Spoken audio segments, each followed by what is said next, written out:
ដល់ប្រាសាទបឹងមាលាហើយបាទលើនេះគាត់កំពុងតែដើរចូលទៅក្នុងបាទទេសភាពស្អាតបងប្អូនទេសភាពស្អាតបាទតោះយើងទៅទៀតទៅមុខទៀតទៅមុខទៀតបដាយើងតាមជាងក៏ស្អាតដែរបងប្អូនបាទឥឡូវក៏ភ្ញៀវទេសចរក៏មកលេងច្រើនបាទមកលើអត់មានអង្គុយបានទេស្រូត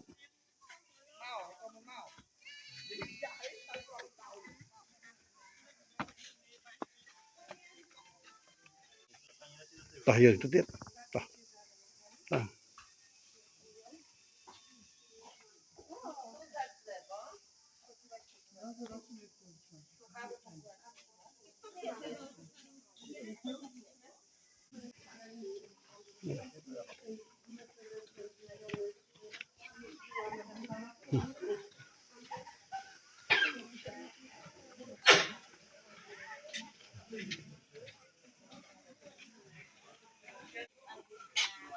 ភ្ញៀវទេសចរមកច្រើនបងប្អូន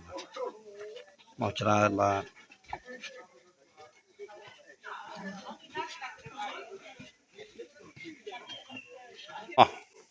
អូខេមកអស់ហើយបាទភ្ញៀវទេសចរចេញទៅវិញខ្លះឥឡូវបាទនៅភ្ញៀវទេសចរបាទក្នុងស្រុកបាទទេសចរក្នុងស្រុកចេញមកដល់បាទនៅក្នុងល្ងិតចឹងហើយបាទចឹងហើយពោះផ្លូវកន្លែងស្អាតណាគេនៅបាទ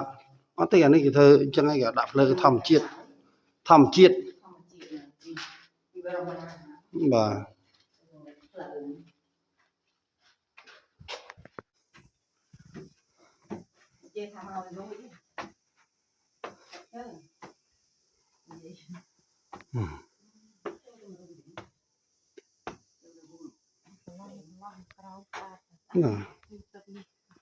គេរៀបចំបើយើងអត់កលទេវានេះទូរស័ព្ទបាទថតយាយហ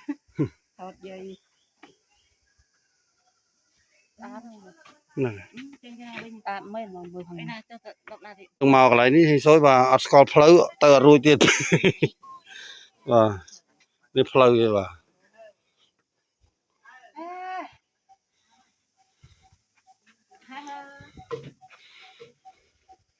រៀបចំមកគេរៀបចំបន្តិចហើយបាទ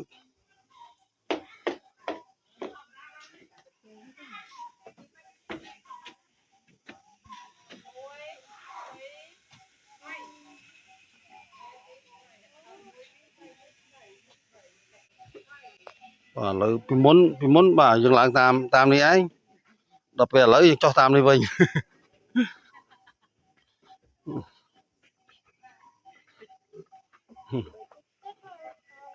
បត់ស្ដាំមិនមែននៅថៃទេ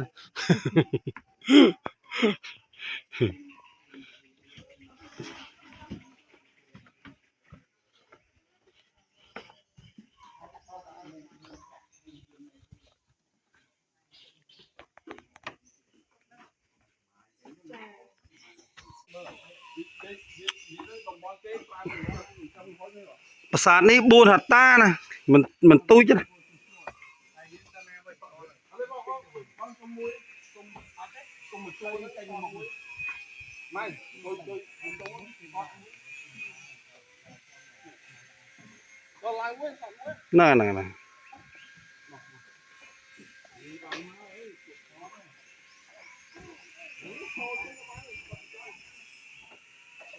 ស្អាតណាស់បងប្អូនបាទ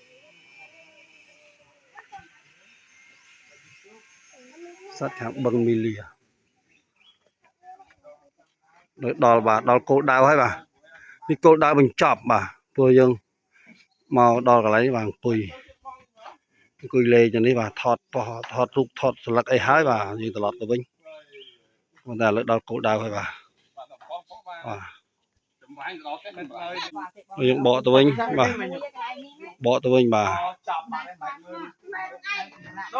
សម្រាប់សិនសម្រាប់ផ្លេតហ្នឹងលើកពូល